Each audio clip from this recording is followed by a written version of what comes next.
स्वास्थ्य सेवाओं की खस्ता हालत और लगातार मिल रही शिकायतों के बाद जिलाधिकारी रविंद्र कुमार ने जिला अस्पताल का औचक निरीक्षण किया। अस्पताल की दुर्दशा देखकर डीएम का गुस्सा 7वें आसमान पर पहुंच गया। इमरजेंसी और जनरल वार्ड की हालत देखकर जहां मरीजों की तकलीफें उजागर हुई, वहीं अस्पताल परिसर की गंदगी ने स्वास्थ्य सेवाओं की हकीकत बयां कर दी।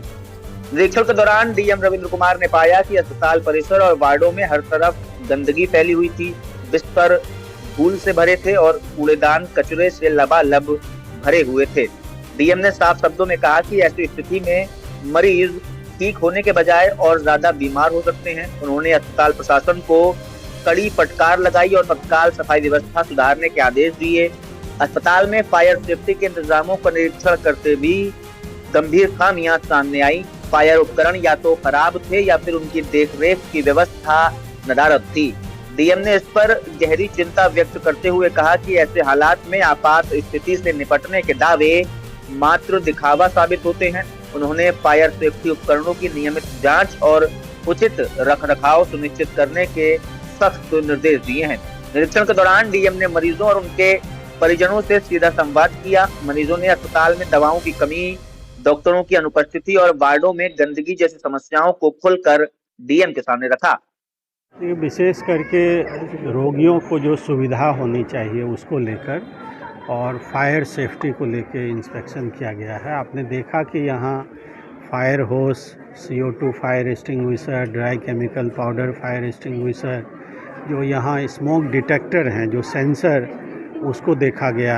फिर जो फायर अलार्म का पैनल है वो देखा गया।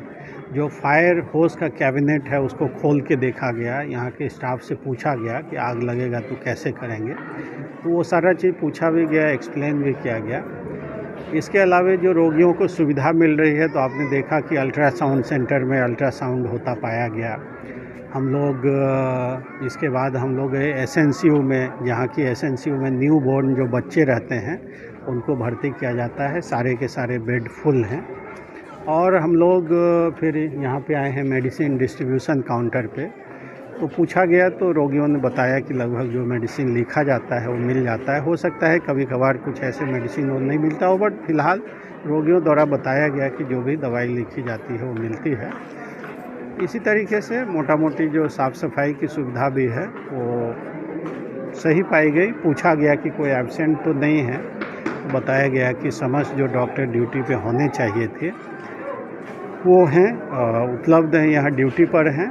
जन्म प्रमाण पत्र के बारे में आप लोग द्वारा बताया गया, तो अभी CMS साहब को बताया गया है कि अक्टूबर, नवंबर, दिसंबर 3 महीने में जितने भी यहाँ डिलीवरी हुई है उसका रजिस्टर्ड से चेक करके उन सब को सुनिश्चित किया जाए कि जन्म प्रमाण पत्र दे दिया जाए जल्द से जल्द। इसका मिलान जब डेथ एंड बर्थ का जो वेबसाइट है उससे करने पे एक्चुअल में क्या गैप है वो पता लग जाएगा। सर, फायर को लेके क्या कुछ नए भी आप मतलब उपकरण यहाँ लगवाने के कुछ आदेश ऐसे? नए उपकरण नहीं, देखिए फायर सेफ्टी में क्या है, आग लगेगी तो पानी से बुझाना है तो फायर होस, फायर हाइड्रेंट लगाइए। उसका जो फायर पंप है उसका फंक्शनैलिटी को चेक किया जाता है फायर ड्रिल के माध्यम से। फिर आग लगती है तो धुआं उठता है तो उसके लिए स्मोक डिटेक्टर है, आपने देखा कि वो काम कर रहा है। और छोटी फायर होती है तो एक्सटिंग्विशर से तुरंत बुझा देते हैं।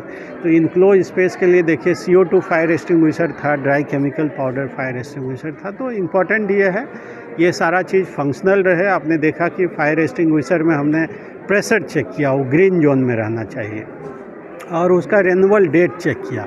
तो लगभग सब में 2000, कुछ में 2025 अक्टूबर था, कुछ में 2027 था, तो सारे रेन्यूअल डेट के विदिन है, मतलब एक्सपायर्ड नहीं हुए हैं। तो ये सारा चीज़ बताया भी गया है और इनको पूछा भी गया है कि रेगुलर ड्रिल और चेकअप किया जाए ताकि फायर सिस्टम हमारा हमेशा फंक्शनल रहे। कोई भी छोटी बड़ी फायर आए तो उसको इमीडिएटली टैकल करने के लिए सब लोग सक्षम रहें।